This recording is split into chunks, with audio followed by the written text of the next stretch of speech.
مولانا سید سلمان حسینی ندوی صاحب کے انتقال کے بعد دو بحثیں چھڑ گئیں۔ ایک بحث تو ان کے لیے دعائے مغفرت کرنے اور نہ کرنے کے بارے میں۔ اصلاً تو لوگوں نے یہی چھیڑی جبکہ یہ چھوٹی بات تھی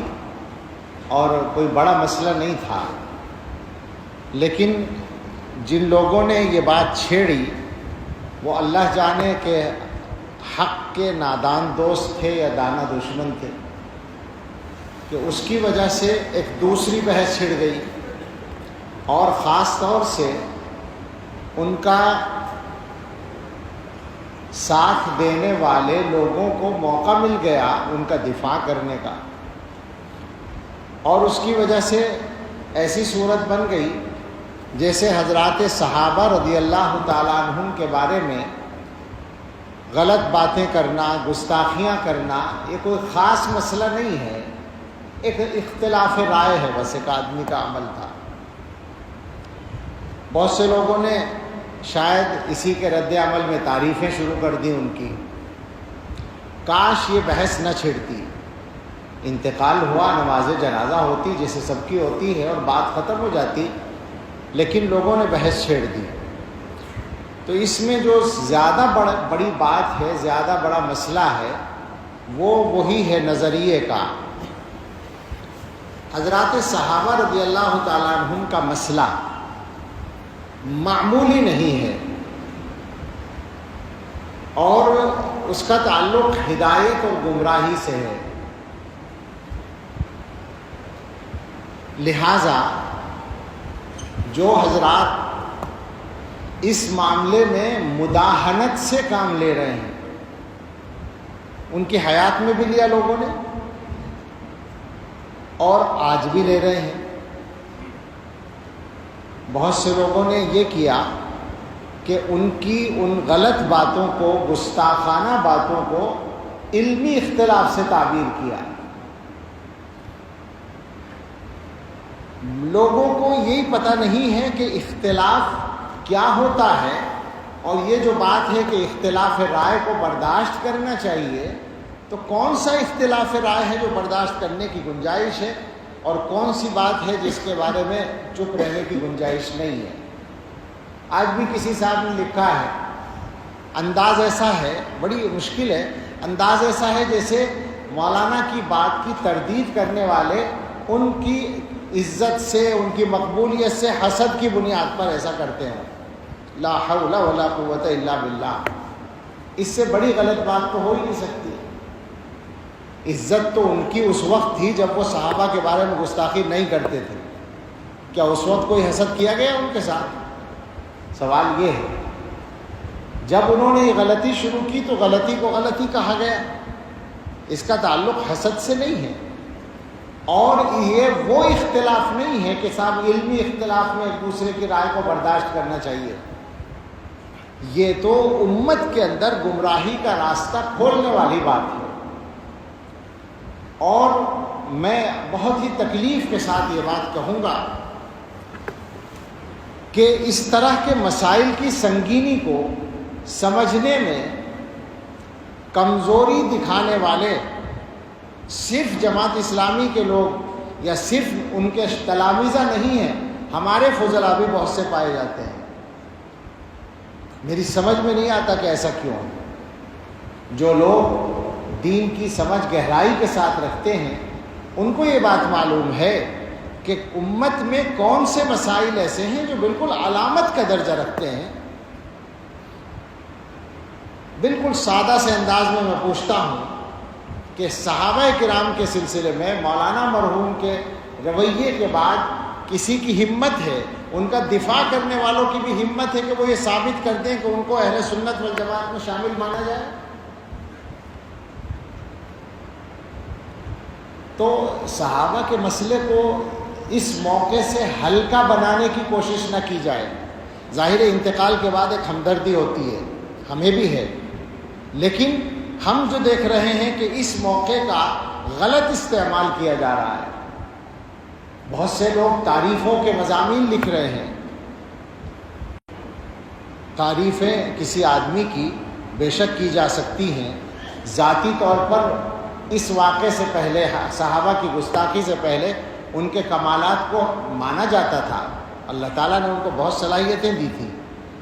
جیسے بہت سے لوگوں کو دیتے ہیں ان کو بھی دی تھی، کچھ ممتاز صلاحیتیں تھیں۔ عربی زبان پر جو ان کی قدرت تھی وہ نہایت، خاص طور سے بولنے پر وہ نہایت شاندار تھی، اس کی مثال ملنا مشکل ہے ہمارے ملک میں، بے شک تھی۔ لیکن اس کا یہ مطلب نہیں ہوتا کہ کسی کے کمالات کی بنیاد پر اس کی ہر غلط بات کو بھی غلط نہ کہا جائے، صحیح مان لیا جائے، یہ نہیں ہو سکتا۔ تو تعریفیں اپنی جگہ تھیں، لیکن اس واقعے کے بعد تو بات کرتے ہوئے تکلف ہونا چاہیے تھا لوگوں کو۔ آج جو ہے اگر کچھ لوگوں نے یہ کہہ دیا کہ صاحب ان کے لیے دعائے مغفرت نہ کرو، میں نہیں کہہ رہا ہوں، میں یہ اس موضوع پر آخر میں بات کروں گا، کچھ لوگوں نے کہہ دیا تو اس پر ایسا ہنگامہ مچا اور اس پر دلیلیں دی جانے لگی، لا تسبوا الاموات اذکروا محاسن موتاکم وکفوا عن مساویہم۔ میں ایسے لوگوں سے ایک درخواست کروں اگر تو برا نہ مانیں، جو بات آپ مولانا کے لیے ثابت کرنا چاہتے ہیں، جس دلیل کو پیش کر رہے ہیں کہ اموات کو برا نہ کہو اور محاسن موتا کا ذکر کرو، مساوی کا ذکر نہ کرو، تو کیا بیچارے حضرات صحابہ رضی اللہ عنہم اس درجے میں بھی نہیں آتے تھے؟ کیا وہ اموات اور موتا میں نہیں تھے؟ سوال ہے نا یہ۔ آج آپ کو تکلیف ہے، ایک عام امتی کے بارے میں آپ ان احادیث کو منطبق کر رہے ہیں، یہ احادیث صحابہ کے بارے میں منطبق نہیں ہوتی۔ اس کا مطلب یہ ہے کہ اس ملک میں صحابہ کے حق میں بات کرنا جرم بن جائے گا، یہ نہیں چلے گا، کچھ بھی ہو جائے۔ میں ویسے نہیں بول رہا ہوں، صحابہ کے مقام کو محفوظ رکھنا اس امت کی ذمہ داری ہے، ورنہ یہ امت ختم ہے، یاد رکھیں اس بات کو۔ بڑے بڑے محدثین کہہ چکے ہیں کہ جو لوگ دین کی بنیاد کو اٹھانا چاہتے ہیں وہ دین کو براہ راست نشانہ بنانے کی ہمت نہیں رکھتے، تو صحابہ کو نشانہ بناتے ہیں، کیونکہ وہ انسان ہیں، انسانوں کو نشانہ بنانا آسان ہوتا ہے۔ اصل مقصد دین کی مخالفت ہے، اور جو لوگ صحابہ کو نشانہ بنانے میں ڈرتے ہیں وہ حضرت معاویہ کو نشانہ بناتے ہیں۔ معاویہ دروازہ ہے عام آدمیوں کے لیے، تو اذکروا محاسن موتاکم وکفوا عن مساویہم ہے، صحابہ کے لیے نہیں۔ حیرت ہوتی ہے کہ کیسے دوہرے معیار لوگوں نے چلا رکھے ہیں۔ یہ بھی سمجھ لو کہ جو حدیث میں حکم ہے کہ برائی کا ذکر نہ کرو، اس سے مراد ذاتی برائیاں ہیں، نظریے کی بات نہیں ہے۔ تو ذاتی برائی کسی کی ذکر نہیں کرنی چاہیے، وہ غیبت زندگی میں بھی کی جائے تو غیبت ہوگی۔ اور ہم پورے اعتماد سے کہتے ہیں کہ ہم نے مولانا کے بارے میں، ذاتی زندگی کے بارے میں، ذات کے بارے میں ایک لفظ کبھی خلاف احترام بھی نہیں کہا، پورا دعویٰ ہے ہمارا۔ اور بھی بعض لوگوں سے اختلاف ہے، شدید اختلاف ہے، ان کی بھی ذاتی زندگی کو گفتگو کا موضوع کبھی نہیں بناتے، بلکہ کوئی بات کرتا ہے تو میں کہتا ہوں کہ بھائی یہ بات نہ کرو، یہ غیبت ہے، بات نظریے پر کرو۔ تو یہ جو کہا گیا کہ برائی ذکر نہ کرو، اس سے مراد ہے اعمال کی برائی، کسی آدمی کے عمل کی برائی آپ کو معلوم ہے، اس کا انتقال ہو گیا، اب آپ کہیں کہ صاحب وہ اتنا خراب آدمی تھا، ایسا عمل کرتا تھا، یہ غلط ہے، اس سے روکا گیا ہے۔ محدثین نے باقاعدہ لکھا، امام نووی رحمۃ اللہ علیہ نے،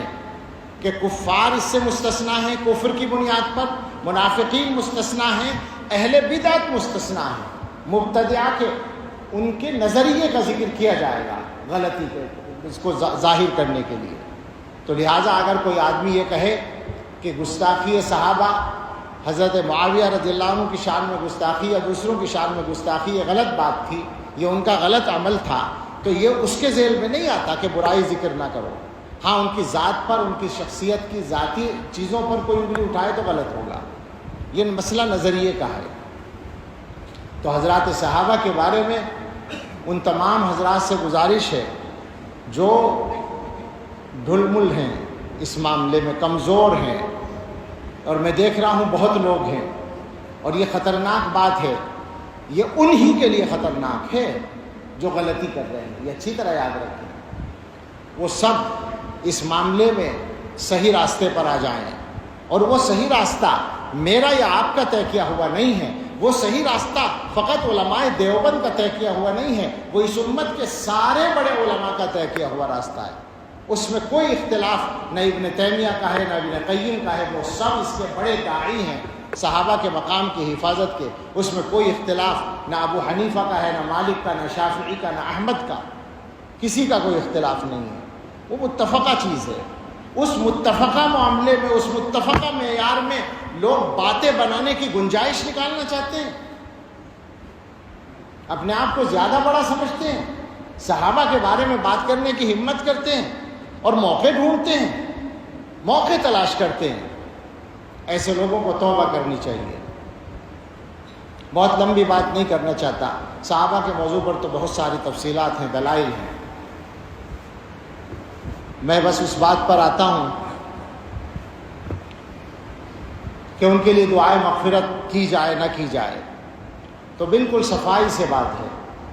کہ ان کی تمام تر غلطیوں کے باوجود اور اہل سنت والجماعت کے نظریے سے انحراف کے باوجود اور گمراہانہ باتوں کے باوجود ان کی تکفیر نہیں کی گئی ہے۔ کسی دارالافتاء نے ان پر کفر کا فتویٰ نہیں لگایا، لہٰذا وہ کافر نہیں تھے۔ جب کافر نہیں تھے تو مسلمان تھے، اور جب مسلمان تھے تو مسلمان کے لیے دعائے مغفرت کی جا سکتی ہے۔ یہ بالکل اصولی بات ہے، اس میں ہمیں کوئی تعمل اور تکلف نہیں ہے۔ البتہ ایک بات ہمارے بعض بزرگوں نے کہی ہے کہ زندگی کے اخیر کے چند مہینوں میں وہ ان اختلافی مسائل پر بولنے میں احتیاط کر رہے تھے۔ اللہ کرے ایسا ہو کہ انہوں نے وفات سے پہلے ان چیزوں سے توبہ کر لی ہو۔ رجوع کا لفظ بولنا غلط ہے، توبہ کرنے کا مسئلہ ہے کہ توبہ کر لی ہو ان چیزوں سے، اللہ کرے ایسا ہو، تو ظاہر ہے ان کے حق میں بہت خیر ہوگا، مگر اس کے ساتھ یہ ضروری ہوگا کہ ان کے جو اخلاف ہیں، بے تکلف ان سے اپیل ہے، گزارش ہے، نہ یہ ہماری انا کا مسئلہ ہے یا نہ یہ ان کی انا کا مسئلہ ہے، ان کے اخلاف سے درخواست ہے کہ مولانا کی جو تحریرات اور تقریرات، جو تحریریں اور تقریریں، جو تصنیفات اس موضوع پر ہیں اور جو ان کے خطابات ریکارڈ ہیں، ان چیزوں کو آگے چلانے سے احتیاط کریں، ان کو بالکل روک دیں۔ اس کا ایک فائدہ تو یہ ہوگا کہ مولانا نے اگر اپنے معاملات کو ٹھیک کر لیا تھا تو آخرت میں ان کو بہت فائدہ اس کا مل جائے گا، اور ان کے حق میں ایک غلطی کا گناہ جاری رہنے سے وہ بچ جائیں گے۔ دوسرا فائدہ یہ ہوگا کہ خود اخلاف ان کے اس غلطی سے بچ جائیں گے۔ یہ بالکل ہم دردمندانہ اپیل کرتے ہیں کہ اس معاملے کو اب یہاں ختم کریں، اور مولانا سے جو غلطی ہوئی ہے اللہ ان کو معاف کریں، دعا کرتے ہیں، اور اس کی معافی کے لیے سب سے معاون ہوگی یہ بات کہ ان غلطیوں کو آگے جاری نہ رکھا جائے۔ اللہ تعالی ہم سب کو صراط مستقیم پر استقامت عطا فرمائے، اور ہم سب کو حسن خاتمہ نصیب فرمائے۔ یہ مسئلہ سچی بات یہ ہے کہ لوگوں کے ایمان کا مسئلہ ہوتا ہے اور نظریے کا، بنیادی عقیدے کا مسئلہ ہوتا ہے، اس لیے مجبوراً اس پر گفتگو کی ہے۔ کسی کے انتقال پر اس طرح کی بات نہیں کی جاتی، لیکن چونکہ لوگوں نے بحث چھیڑی، اور میں نے شروع میں کہا کہ جن لوگوں نے یہ بحث چھیڑی پتہ نہیں وہ نادان دوست تھے یا دانا دشمن تھے، ایسی بحثیں ایسے موقعوں پر چھیڑنی نہیں چاہیے، جس کی وجہ سے لوگوں کو غلط باتوں کے پھیلانے کا بھی موقع مل جاتا ہے۔ اللہ تعالی ہم سب کو صحیح توفیق عطا فرمائے، آمین، وآخر دعوانا ان الحمد